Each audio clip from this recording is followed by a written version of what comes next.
आज जो है हम नीट 2026 की जो टारगेट लेके चल रहे हैं ना बेटा, और उसकी क्लास 12th की साथ में दोनों की कंबाइंड क्लास जॉइंट कक्षा संयुक्त कक्षाएं जो हम चला रहे हैं, उसी के दौरान हमारा आज लेक्चर नंबर 10 है।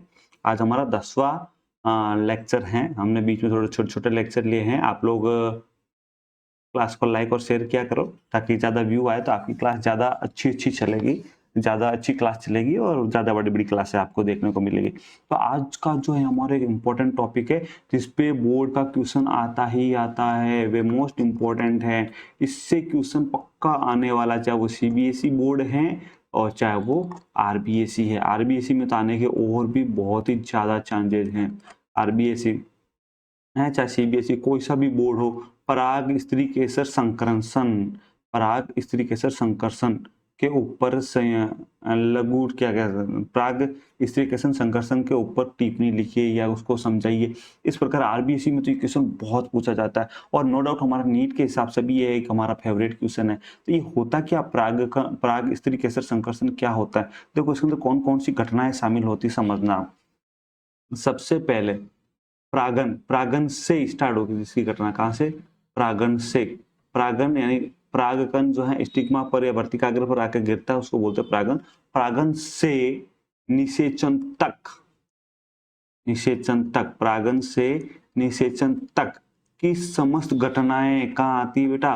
प्रागन से निषेचन तक की समस्त घटनाएं पराग स्त्री केसर संकर्षण के अंतर्गत आती हैं। जब परागन होता है यानी कि परागकण वर्तिकाग्र के ऊपर गिरता है, जो ही परागकण वर्तिकाग्र के ऊपर गिरा तो अब जो है स्त्री केसर और पराग का बीच में रिएक्शन, कुछ न कुछ क्रिया होना स्टार्ट हो जाएगी और तब तक इनके बीच में क्रिया होगी जब तक कि नर युग्मक और मादा युग्मकों का संलयन ना हो जाए।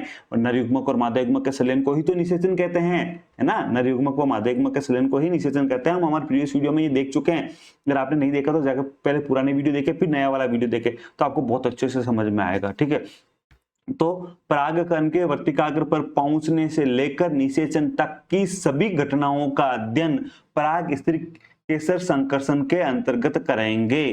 पराग स्त्री केसर संकर्षण के अंतर्गत करेंगे। तो देखना समझना, सबसे पहले पराग स्त्री केसर संकर्षण पारस्परिक क्रिया के अंदर क्या होगा? जब कोई भी परागकण, ये देखो परागकण आके गिरा, जब कोई भी परागकण किसी भी वर्तिकाग्र के ऊपर आके गिरता है, मान लो ये वर्तिकाग्र है ना बेटा, ये है वर्तिकाग्र, इस वर्तिकाग्र के ऊपर एक परागकण आकर गिरता है, ये गिरा परागकण, अब ये परागकण इसके ऊपर गिरा।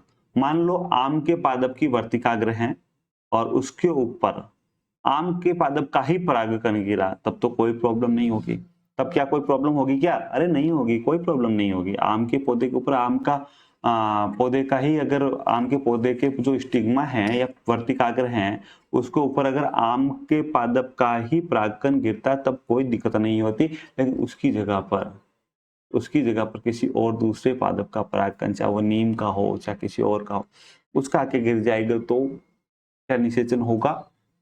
नहीं। तो उस समय क्या रिएक्शन होगी? देखो होता क्या है, हम पहले पढ़ चुके हैं कि हमने पढ़ा था कि जो टेपिटम होती है ना बेटा, टेपिटम एक प्रकार के प्रोटीन का निर्माण करती है, एक प्रकार के विशिष्ट प्रोटीन का निर्माण करती है जिसे कंपेटिबिलिटी प्रोटीन कहते हैं। हम पढ़ चुके हैं इसके बारे में। एक विशिष्ट प्रोटीन जिसे कंपेटिबिलिटी प्रोटीन कहते हैं उसका निर्माण करते हैं और वह प्रोटीन जो है परागकण की संरचना हम समझ चुके हैं। परागकण का जो एक्साइन जो होता है ना, एक्साइन यानी कि बाह्य भित्ति, एक्साइन हम समझ चुके बेटा। एक्साइन के आउटर साइड, बाहर की तरफ उसके बीच में जो प्रोटीन जो बाहर की तरफ लगा हुआ होता है, मतलब उसके बीच में जो गद्दे होते हैं उसके अंदर भरा हुआ होता है, उसके अंदर भरा हुआ रहता है। जब ये परागकण किसी वर्तिकाग्र के ऊपर गिरेगा, तब क्या होगा? ये वर्तिकाग्र उससे थोड़ी नमी प्रोवाइड करेगी जिससे कि परागकण का वो प्रोटीन जो है बाहर आएगा और उस प्रोटीन को वर्तिकाग्र चेक करेगी कि उसी की जाति का प्रोटीन है या नहीं। अगर उसी की जाति का प्रोटीन है तो वर्तिकाग्र उसको पोषण जल देती रहेगी, पोषण प्रोवाइड कराती रहेगी जिससे कि परागकण का अंकुरण हो जाए। और अगर ये प्रोटीन चेक करते ही वर्तिकाग्र को पता चल गया कि उसी जाति का प्रोटीन नहीं है तो ये क्या करेगी, इस परागकण को जो पोषण दे रही थी ना, इस परागकण को अंकुरित होने के लिए जो पोषण प्रोवाइड कर, सही नहीं लिखा, यहाँ लिख दो, पोषण प्रोवाइड करवा रही है परागकण को अंकुरन के लिए, इस पोषण को बंद कर देगी। और जब इस परागकण को पोषण नहीं मिलेगा तो परागकण यहाँ पर खत्म हो जाएगा, आगे अंकुरित नहीं हो पाएगा। इस प्रकार वर्तिकाग्र जो है सबसे पहले, वर्तिकाग्र पराग स्त्री केसर संकर्षण में वर्तिकाग्र जो कोई दूसरा परागकण आ गया है, गलत परागकण आ गया है, उसकी वृद्धि को रोक देता है, उसकी वृद्धि को रोक देता है। वर्तिकाग्र के प्रोटीन के टेस्ट के बाद अगर वो उसी जाति का है, आइडेंटिफाई हुआ, पहचान हुआ, जैसे गेट के ऊपर आपके होता है ना सिक्योरिटी गार्ड, वैसे ही वर्तिकाग्र पहले चेक करती है सिक्योरिटी गार्ड ये हमारा है या कोई और आ गया है। अगर उसी जाति का है तो ही उसको पोषण मिलेगा, नहीं तो उसका पोषण खाना पानी रोक दिया जाएगा। अब जब खाना पानी रोक दिया तो परागकण वहीं खत्म हो जाएगा। अब मान लो परागकण आ गया, परागकण आ गया, टेस्ट में भी पास हो गया, लगभग उसकी सिमिलर जाती है, टेस्ट में भी पास हो गया, तो इस परागकण को बार बार टेस्ट देना होगा, अपना कंपेटिबिलिटी टेस्ट देना होगा। सबसे पहले वर्तिकाग्र पर टेस्ट हुआ, फिर वर्तिका के अंदर भी टेस्ट होता है, और फिर जो है अंदर की ओर, वर्तिका के बाद जो है अंदर की ओर जहाँ फ्यूजन होता है वहां भी टेस्ट होता है। और मान लो अगर किसी दूसरी जाति का आ गया तो या तो सबसे पहले वर्तिकाग्र पर ही रोक दिया जाएगा, वर्तिकाग्र पर गलती से निकल गया अगर वो, तो वर्तिका उसको आइडेंटिफाई करके पहचान कर उसको, उसकी जो पराग नलिका की जो वृद्धि हो रही है उसको वहीं रोक देगी, खत्म कर देगी, उसको खुद की भी खत्म हो जाएगी, उसको भी खत्म कर देगी। मान लो वर्तिका से भी पास हो गया, वर्तिका को भी उसने धोखा दे दिया किसी ने, तब क्या होगा, तो वर्तिका से भी पराग नलिका पास होकर जब फ्यूजन होगा, निषेचन होगा, तो वहां जाके रुक जाएगा, है ना। तो 3-4 जगह पर ये बार बार टेस्ट देते हैं और सब जगह अगर पास होता है तभी आगे जाकर निषेचन होता है। तो पराग स्त्री केसर संकर्षण के अंतर्गत पराग नलिका पर, पराग स्त्री केसर संकर्षण के अंतर्गत वर्तिकाग्र पर परागकण के गिरने से लेकर, वर्तिकाग्र पर परागकण के गिरने से लेकर निषेचन तक की सारी घटनाओं का अध्ययन किया जाता है। अब सुनो, वर्तिकाग्र पर गिर गया, यहाँ पे टेस्ट हो गया, अब आगे क्या होगा वो समझना।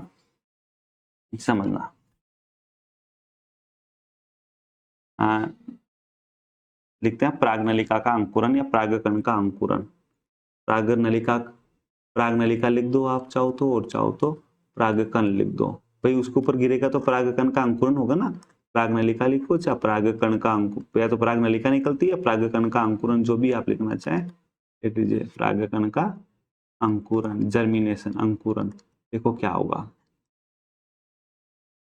ज्यों ही वर्तिकाग्र के ऊपर, ज्यों ही वर्तिकाग्र के ऊपर परागकण गिरा तो उसको कंपेटिबिलिटी टेस्ट हुआ उसका कि हाँ इसी जाति का है, तो उसको पोषण मिलना लग जाता है। क्या होगा, उसका पोषण मिलना लग जाता है। पोषण मिलने से ये परागकण जो था, ये परागकण, ये पराग नलिका का अंकुरन करता है। किसका करता है, पराग नलिका का अंकुरन करता है। देखो हम इस परागकण के बारे में पहले पढ़ चुके हैं कि परागकण के अंदर 2 लेयर होती हैं, 2 परतें होती है, एक आंतरिक इंटाइन और एक जो बाह्य परत होती है। कौन सी होती है, बाह्य एक्साइन। और हमने बात ये भी की थी कि इसके अंदर जो है ना 1, 2 और 3 जनन छिद्र होते हैं परागकण में, और इस जनन छिद्र पर एक्साइन यानी कि बाह्य परत नहीं होती। बाह्य परत के अंदर स्पोरोपोलेनिन प्रोटीन होता है जो कि बहुत मजबूत होता है, पर जनन छिद्र जो होते हैं ना बेटा, ये जनन छिद्र, इस जनन छिद्र के जगह पर जो है ये स्पोरोपोलेनिन नहीं होता। तो इस जनन छिद्र की जगह से ही, इस जनन छिद्र की जगह से जो आंतरिक भित्ति होती है ना, वो पराग नलिकाओं का अंकुरन करती है। तो आंतरिक भित्ति होती है वो पराग नलिकाओं का अंकुरन करती है। और चूंकि अंकुरन से पहले जो है ये 2 कोशिका होता है, क्या 40% एंजियोस्पर्म में 3 कोशिका भी होता है। तो इस नलिका में सबसे आगे की ओर तो नलिका का केंद्रक चलता है और पीछे जो है नर युग्मक चलता है, जिसमें नर युग्मक में बाद में विभाजन होगा और 2 केंद्रक बनेंगे। तो इस प्रकार इसका अंकुरन होता है। ठीक है, अब सुनो, एक आप यहाँ पे नोट डाल के भी लिख सकते हैं, नोट लगा सकते हो। इसी पराग नलिका से इंपॉर्टेंट जो चीज है, ये सारा ही संकर्षण में पराग स्त्री केसर संकर्षण के अंतर्गत आता है बेटा, ये भी ध्यान रखना। तो निषेचन की क्रिया, सॉरी पराग, आप ये भी कह सकते हो निषेचन की क्रिया, उसके अंतर्गत भी इसको लिख सकते हो। क्वेश्चन पूछा जाए कि एंजियोस्पर्म में निषेचन की क्रिया समझाओ, तब भी यही लिखना है। पराग स्त्री केसर संकर्षण समझाओ, तब भी यही लिखना है। और पराग कण का वर्तिकाग्र पर अंकुरन समझाओ, तब भी यही लिखना है। क्वेश्चन कैसे भी घुमा फिरा के पूछे, आंसर यही है ना बेटा। एग्जाम में क्वेश्चन को, प्रश्न को समझना मुश्किल है, आंसर तो याद हो जाएगा आपको, हम याद करा ही देंगे यार। तो देखो आप थोड़ा सा क्वेश्चन कैसा आएगा वो भी ध्यान रखें। तो लिखो पराग सामान्य, देखो सामान्यतः एक परागकण में एक पराग नलिका का ही अंकुरन होता है। सामान्यतः क्या होता है, एक परागकण एक पराग नलिका का ही अंकुरन करती है। कभी कभी क्या होता है कि एक से ज्यादा पराग नलिकाएं निकल जाती हैं। तो लिखो सामान्यतः, सामान्यतः एक परागकण, एक परागकण से एक नलिका, एक पराग नलिका लिखो या नलिका लिखो, पराग नलिका का अंकुरन होता है। सामान्यतः एक परागकण से एक पराग नलिका का अंकुरन होता है। बट एक तो मालवेसी के अंदर और एक कुकुरबिटेसी के अंदर। देखो दो कुल लिखना, दो कुल, एक तो मालवेसी, मालवेसी, क्या नाम है ना। आपको याद करने में थोड़ी मुश्किल तो आएगी। व कुकुरबिटेसी, मालवेसी व कुकुरबिटेसी।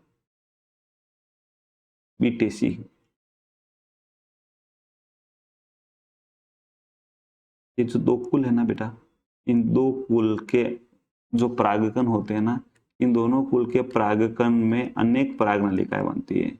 परागकण में एक से ज्यादा पराग नलिकाएं बनती है। क्या होती है बेटा, एक से ज्यादा पराग नलिकाएं बनती हैं, ज्यादा पराग नलिकाएं बनती हैं, पराग नलिकाएं बनती हैं।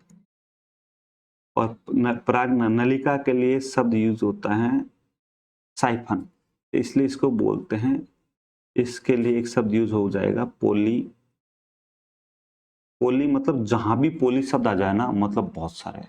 पोली मतलब बहु, बहु मतलब पोली, पोली मतलब बहु, बहु का क्या नाम है, पोली, पोली। और नलिका के लिए साइफन, साइफन शब्द आता है, तो पोली साई, हाँ पोलीसाइफोनस, पोलीसाइफोनस शब्द निकलता है। जो बहुत सारी नलिका बनती, पोलीसाइफोनस शब्द निकलता है। अब क्वेश्चन यहाँ ये पैदा होता है, जब एक ही परागकण से ज्यादा नलिकाएं निकलती है, तो क्या कौन सी नलिका निषेचन में भाग लेगी, कौन सी नलिका निषेचन में भाग लेगी। तो क्वेश्चन तो आता है ना, तो बेटा ध्यान रखना, वो नलिका ही सक्सेस होगी। कितनी नलिका निकलो, कितनी पराग नलिका निकलो परागकण से, लेकिन सक्सेस वही नलिका होगी जिसके अंदर, इसके अंदर क्या होना चाहिए, एक तो नलिका केंद्रक होना चाहिए और नर केंद्रक होना चाहिए। जिसके अंदर नलिका केंद्रक है और नर केंद्रक है, वही नर युग्मक का केंद्रक है, नलिका केंद्रक है, वही नलिका सक्सेस है। बाकी सक्सेसफुल नहीं है, वो बीच में खत्म हो जाती है, रुक जाती है। बात समझ में आ रही है आपको, बात समझ में आ रही है। तो पराग नलिका का अंकुरन हुआ, समझ में आया आपको। अंकुरन के अंदर पराग नलिका के अंदर क्या क्या चलेंगे आगे की ओर, पराग नलिका में आगे की ओर जो चलेगा वो क्या चलेगा बेटा, पराग नलिका में आगे की ओर क्या चलेगा, देखो समझना। हाँ तो हम चल रहे थे, वापस एक बार समझता हूँ। हम जो चल रहे थे बीच में थोड़ा सा डिस्टर्बेंस हो गया, कोई बात नहीं, हमारा सिस्टम से हो गया। हम बात कर रहे थे कि जो पराग नलिका है, पराग नलिका यहाँ बनाए, अगर हम इस परागकण को, तो जो कलर चेंज कर लेते हैं, चल थोड़ा, जो आगे वाला केंद्रक होता है इसे बोलते हैं नलिका केंद्रक। देखो हम ये पढ़ चुके हैं, हम ये सब कुछ पढ़ चुके हैं, इसको नलिका केंद्रक कहते हैं और पीछे वाले को नर केंद्रक कहते हैं। हम ये समझ चुके हैं डिटेल में। आपने अगर पुरानी क्लासें नहीं देखी हैं तो जाके देख लें दोबारा। ये नर युग्मक है, नर केंद्रक कहलाता है। ठीक है बेटा, तो वो ही नलिका सक्सेसफुल है जिसमें आगे नलिका केंद्रक है और पीछे नर केंद्रक है। तो देखो हमारे पराग नलिका का अंकुरन तो हो गया, वर्तिकाग्र पर हमारी पराग नलिका का अंकुरन हो गया। अब वर्तिकाग्र पर अंकुरन होने के बाद आगे कहाँ चलेगी वर्तिका, भाई लंबी लंबी क्या है, ये वर्तिका है, ये वर्तिकाग्र, वर्तिकाग्र, वर्तिकाग्र पर हमारा परागकण गिरा और इसका ये देखिए नलिका अंकुरित हो रही है। अब ये नलिका कहाँ चल रही है, क्या वर्तिका, वर्तिका, इस वर्तिका में नलिका कैसे चलेगी वो समझना आप। अब क्या होगा, पराग नलिका का मार्ग कैसे बनाएगी, इस वर्तिकाग्र पे अंकुरित होने के बाद ये आगे यहाँ तक जो चल रही है ना, ये देखो यहाँ से यहाँ पूरा वर्तिकाग्र से होते हुए अंडाशय से होते हुए अंदर अंडा तक जाती है, मादा युग्मक तक जाती है। तो वो मार्ग कैसे बनाती है वो समझना, वो मार्ग कैसे बनाती हैं। तो आप हेडिंग लगा दो पराग नलिका का मार्ग।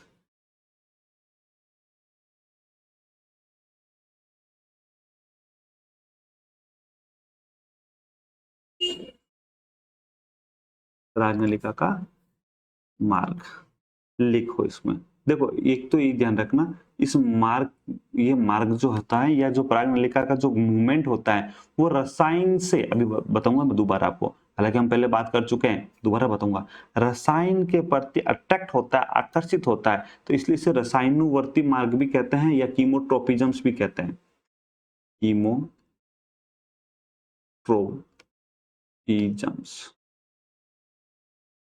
बोलते हैं, रसायनुवर्ती।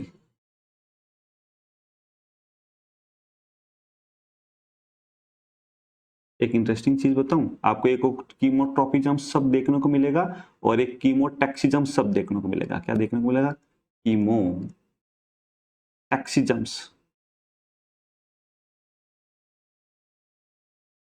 कीमोटैक्सिज्म ऐसा हटा दो चलो, ठीक, कीमोटैक्सिज्म शब्द देखने को मिलेगा। क्या अंतर होता है बताओ, बताओ क्या अंतर होता है, समझना। जैसे ये परागकण है,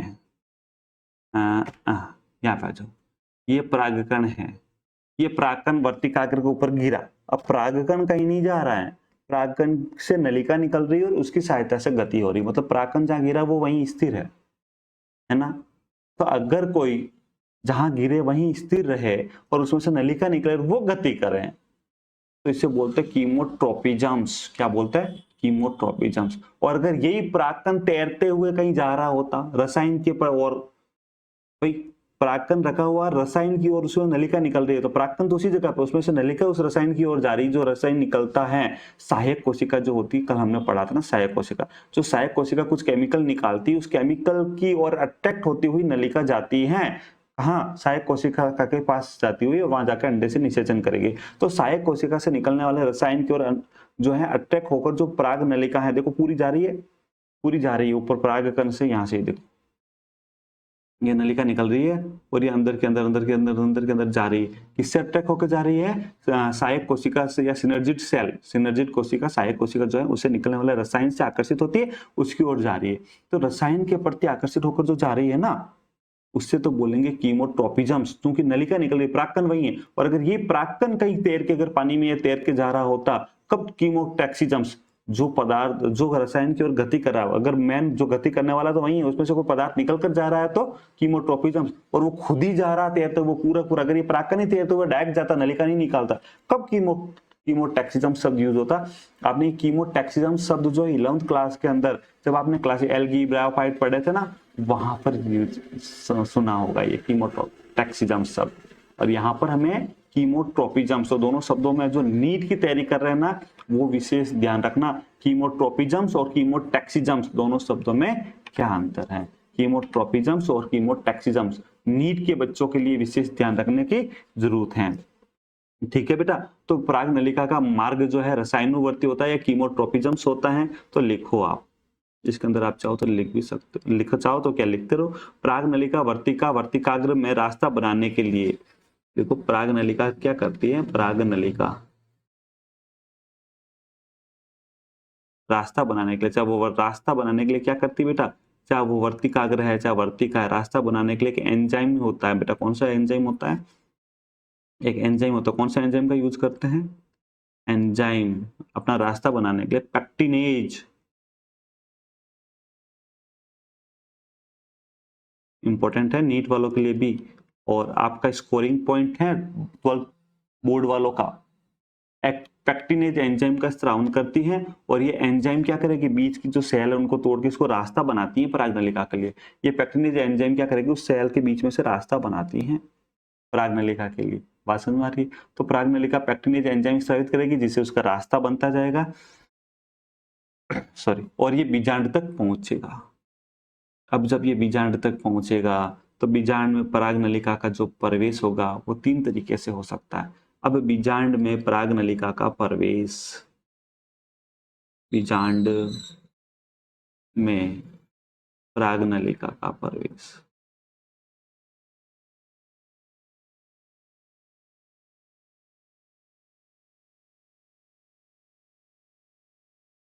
देखो समझना, ये है बीच में बीजांड, ये पूरा जो है ना बेटा, ये पूरा बीजांड है। हमने ये पढ़ा भी था पहले, फोटो नहीं लगा। ये वाला है हमारा बीजांड, ये बीजांड जो है पूरा, ये वाला पूरा बीजांड है। ये बीजांड कहाँ रहता है? ये बीजांड यहाँ रहता है। ये यहाँ पर इसका स्ट्रक्चर अगर बाहर निकाल के देखे तो हमें कुछ इस प्रकार का दिखाई देगा। तो इस बीजांड में से जो ये सहायक कोशिका है ना, ये सहायक कोशिका एक और ये दो, ये भी सहायक कोशिका। तो ये सहायक कोशिका क्या करती हैं? अपने में से कुछ रसायन निकालती है। उस रसायन की ओर पराग नलिका आकर्षित होती हुई पूरी वर्तिका को क्रॉस करते हुए इन तक पहुंचती है। अब पहुंची तो हम लोग जानते हैं कि इसके बाद जो है, जो ये इतना बड़ा संरचना है इस पूरी बीजांड में, बाहर 2 अध्यावरण हम पढ़ चुके हैं। बीजांड में बाहर की ओर 2 अध्यावरण होते हैं, फिर अंदर न्यूसेलस या बीजांड को काय, फिर उसके अंदर भ्रूण कोष होता है। तो भ्रूण कोष के अंदर पहुंचने से पहले अब क्या बीजांड द्वार सीधे से प्रवेश करेगी। हमने बात करके, आपने अगर पुराना वीडियो नहीं देखा तो दोबारा जाकर देख लेना, है ना। बीजांड में प्रवेश कैसे करेगी? बीजांड में प्रवेश करेगी क्या? बीजांड देखो,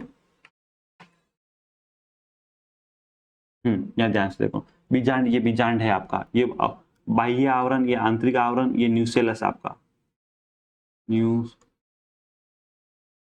ये पढ़ चुके हैं भी।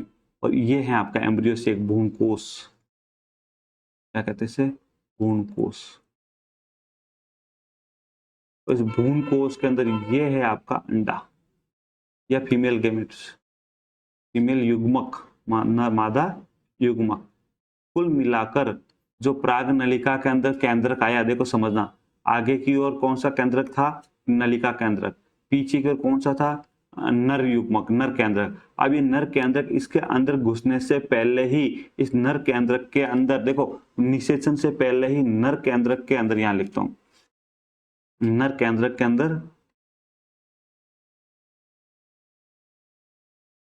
के अंदर माइटोसिस यानी समसूत्री विभाजन होगा, समसूत्री विभाजन होगा, ठीक है। और उससे 2 नर केंद्रक बन जाएंगे। कितने बन जाएंगे बेटा? 2 नर केंद्रक। अब आगे की ओर एक नलिका केंद्रक है, पीछे की ओर 2 नर केंद्रक। इस अवस्था के अंदर ये जो नलिका है अंदर प्रवेश करती है। किसी किसी में तो नर केंद्रक जो है अंदर प्रवेश करते समय विभाजित होता है, कुछ में पहले ही विभाजित हो जाते हैं, ठीक है। तो 2 या 3 केंद्रक की अवस्था में नलिका जो है, पराग नलिका जो है, निषेचन के लिए अंदर प्रवेश करती है बीजांड के अंदर। तो बीजांड के अंदर कैसे प्रवेश करेगी? ये प्रवेश करने के टोटल 3 तरीके होते हैं। या तो जो ये देखो बीजांड द्वार, चूंकि हमें पता ना ये बीजांड है, ये बीजांड द्वार देखो, ये रहा बीजांड द्वार। अब देखो हम इसका स्ट्रक्चर कर चुके हैं, इसका अध्ययन कर चुके हैं ना बेटा। तो ये रहा बीजांड द्वार। या तो ये बीजांड द्वार से अंदर एंट्री करेगी, तो बीजांड द्वार से एंट्री कहाँ हो रही है? ये रही पहला नंबर 1 बीजांड द्वार, ये प्रवेश बीजांड द्वार से ही अंदर एंट्री कर रही है, ये बीजांड द्वार से अंदर एंट्री कर गई, ठीक है। एक तो है ये, कभी कभी बीजांड द्वार से एंट्री नहीं करती और जो है ना विभागीय चालाजा से एंट्री करती, तो यहाँ से इसके अंदर एंट्री हुई और चालाजा से होती हुई फिर यहाँ से साइड में से होकर फिर इसके अंदर एंट्री करेगी। और कभी कभी क्या होती है कि इस निभाग से एंट्री नहीं करते हुए जो अध्यावरण होती है, अध्यावरण से सीधा ही डायरेक्ट प्रवेश करती है, घूम के यहाँ से अंदर एंट्री करती है। मतलब या तो बीजांड द्वार से नलिका घुसेगी अंदर, कभी जो चालाजा वाले भाग से भी घुस सकती है ना, और कभी जो अध्यावरण को तोड़ के भी अंदर घुस सकती है। तो 3 तरीके हुए पराग नलिका का भ्रूण कोष के अंदर प्रवेश करने के लिए। जब भ्रूण कोष तक पहुंच जाती है, समझना, जब भ्रूण कोष तक पहुंच जाती हैं तो ये जो सहायक कोशिका होती है ना बेटा, सहायक कोशिका, इस सहायक कोशिका में ये देखो ऐसे आपको दिख रहा है, बहुत ऐसे जो दिख रहा है, इसको बोलते हैं तर्करूप उपकरण। तर्करूप उपकरण, इस तर्करूप उपकरण से ये अंदर प्रवेश करेगी।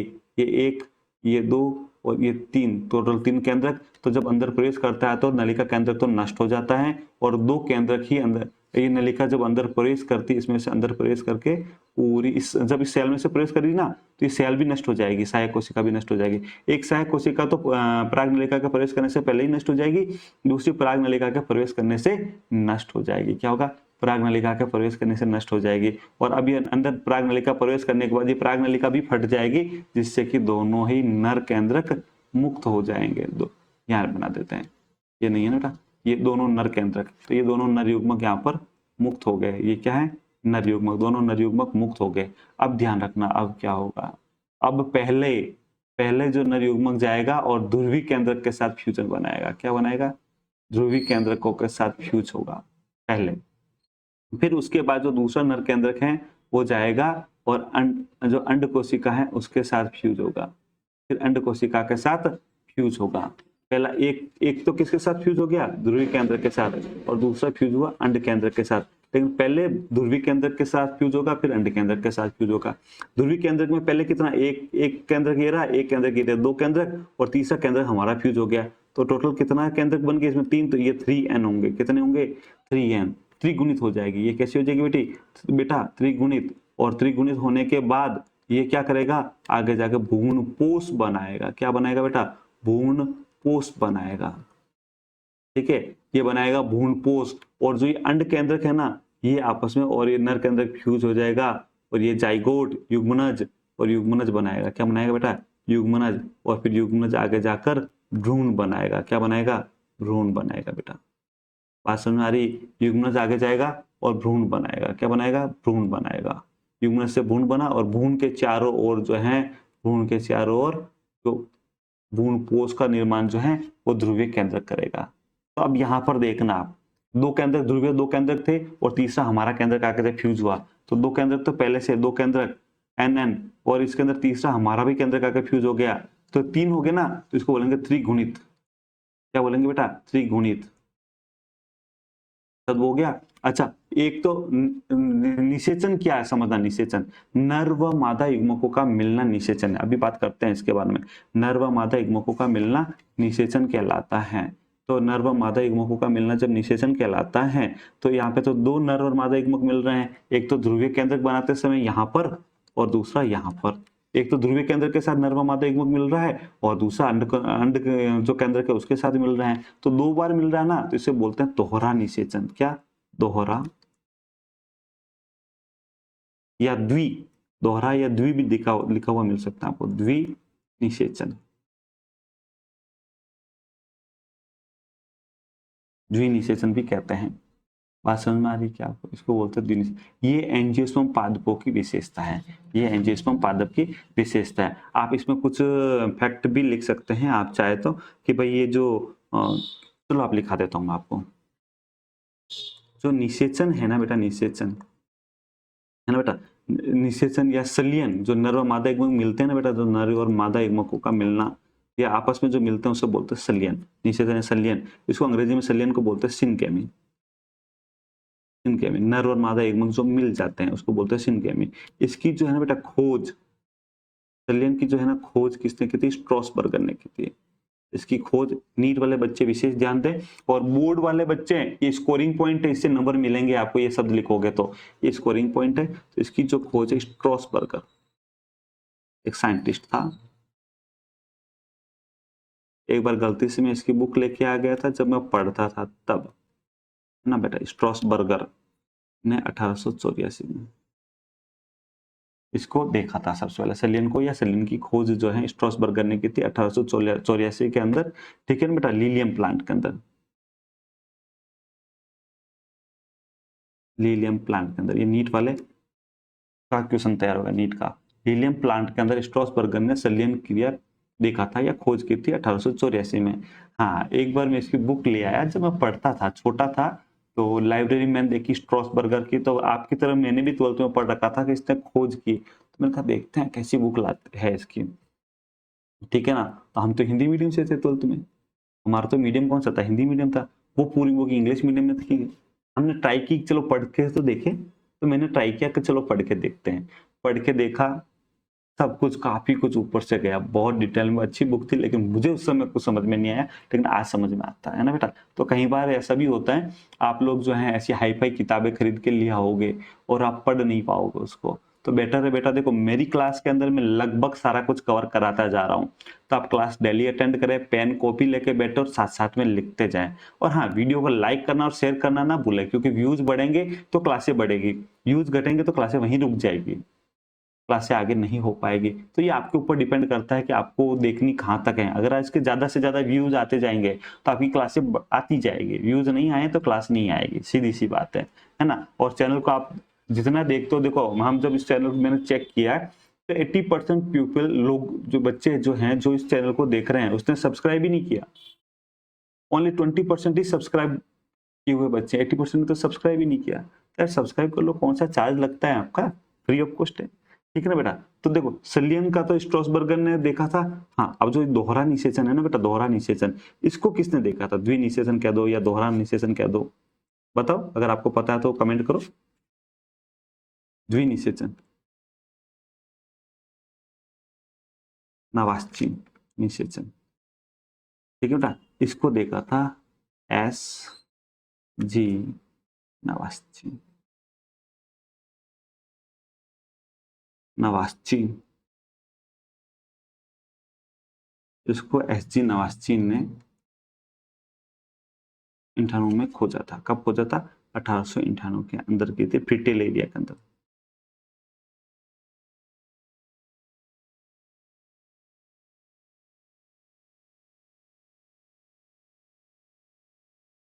ठीक है, उसके अंदर खोजा था। अब समझना, सुनना, अब सुनना कि ये जो परागकण होते हैं ना बेटा, परागकण, परागकण, ये जब वर्तिकाग्र पर गिरते हैं, वर्तिकाग्र पर गिरते हैं, तो वर्तिकाग्र पर गिरने के बाद, सॉरी, वर्तिकाग्र पर गिरने के बाद कितने समय के बाद अंकुरित होंगे, या पूरे निषेचन परागकण, परागण होने से ले, मतलब परागकण का वर्तिकाग्र पर गिरना और निषेचन होने में कितना टाइम लगता है। तो इसमें देखो एक एवरेज अगर हम देखें तो 2 से लेकर 25 घंटे तक, हालांकि किसी में 30-30 मिनट में भी होता है, पर 2 से लेकर 25 घंटे का समय एक एवरेज इसके अंदर लगता है। अब सुनो, देखो हमने इसके अंदर युग्मनज बनाया था, युग्मनज, नर्वा मादा एक मुखों को मिलने से जो युग्मनज बना था वो आगे जाकर क्या बना देता है? भ्रूण बना देता है, ठीक है। इसके साथ साथ जो अंडक था, ओव्यूल था, ओव्यूल था या जो अंडक था, ओव्यूल, ओव्यूल था या जो अंडक था, जहाँ निषेचन हो रहा है, वो बीज बना देता है। क्या बना देता है बेटा? बीज बना देता है। और जो अंडाशय है ना बेटा, अंडाशय, उससे फल बन जाता है। इसकी डिटेल आगे पढ़ने वाले हैं। सत्य फल किसे कहते हैं, जूठे फल किसे कहते हैं, बीज के अंदर बाह्य परत कौन सी होती है, आंतरिक परत कौन सी होती है, भ्रूण का निर्माण कैसे होता है, इन सब का डिटेल वीडियो आने वाला अगली क्लास में, है ना बेटा। लेकिन वो तभी आएगा जब आप व्यू बढ़वाओगे, शेयर करोगे, सही ना बेटा। तो देखो आज की क्लास के अंदर हमने दोहरा निषेचन भी समझ लिया है। हमने क्या क्या समझा, समझना, हमने बात की थी कि पराग स्त्री केसर संकर्षण कब से स्टार्ट होता है? जब परागकण वर्तिकाग्र पर गिरता है। कब खत्म होता है? जब निषेचन हो जाता है। और इसी के साथ ही हम जो निषेचन पूर्व घटनाएं पढ़ रहे थे, निषेचन हो गया, निषेचन से पहले वाली सारी घटनाएं पढ़ ली हमने और निषेचन भी करवा लिया। तो अब जो नेक्स्ट क्लास में हम जो पढ़ने वाले हैं, निषेचन के बाद, निषेचन क्या बनने के बाद क्या एम्ब्रियो बनेगा, भ्रूण बनेगा, भ्रूणपोष बनेगा, उसके बाद बीज बनेगा, है ना। तो उन सबका अध्ययन करेंगे हम नेक्स्ट क्लास के अंदर। आज हमने पढ़ा परागण, पराग स्त्री केसर संकर्षण, फिर पराग नलिका, परागकण का वर्तिकाग्र पर गिरना, फिर उसके अंदर से जो प्रोटीन रिलीज हुआ, कंपेटिबिलिटी टेस्ट हुआ, फिर पराग नलिका का अंकुरन कैसे हुआ, फिर पराग नलिका बीजांड के अंदर गई कैसे, 3 तरीके से गई थी, बीजांड द्वार है या चालाजा से है या अध्यावरण से है, 3 तरीके से गई थी। जाने के बाद फिर अंदर निषेचन हुआ, केंद्र कितने होते हैं पराग नलिका में, इन्फ्यूजन कैसे होते हैं, दोहरा निषेचन क्या होता है, त्रिसेलियन क्या होता है ना, वो सारी चीज हमने पढ़ी। अच्छा, अंडक से क्या बनता है? ओव्यूल से बनता है, ओव्यूल से क्या बनता है? बीज बनता है ना बेटा, है ना। अंडाशय से क्या बनता है? अंडाशय से फल, ये अंडाशय बेटा। जो निषेचन हो जाता है ये ऊपर से सब टूट के खत्म हो जाता है और ये अंडाशय फल में परिवर्तित हो जाता है। ये पढ़ेंगे आगे डिटेल में, हम पढ़ेंगे, है ना, वो बनते। तो ये सारा कुछ चीज हम पढ़े। अब नेक्स्ट क्लास के अंदर जो है हम निषेचन पश्च घटनाएं देखने वाले हैं। नेक्स्ट क्लास के अंदर हम देखेंगे निषेचन पश्च घटनाएं। चूंकि निषेचन तो हो गया हमारा, तो निषेचन के बाद कौन कौन सी घटनाएं होती हैं वो देखने वाले हैं। वीडियो को लाइक करें, चैनल को सब्सक्राइब करें। मिलते हैं नेक्स्ट क्लास के अंदर।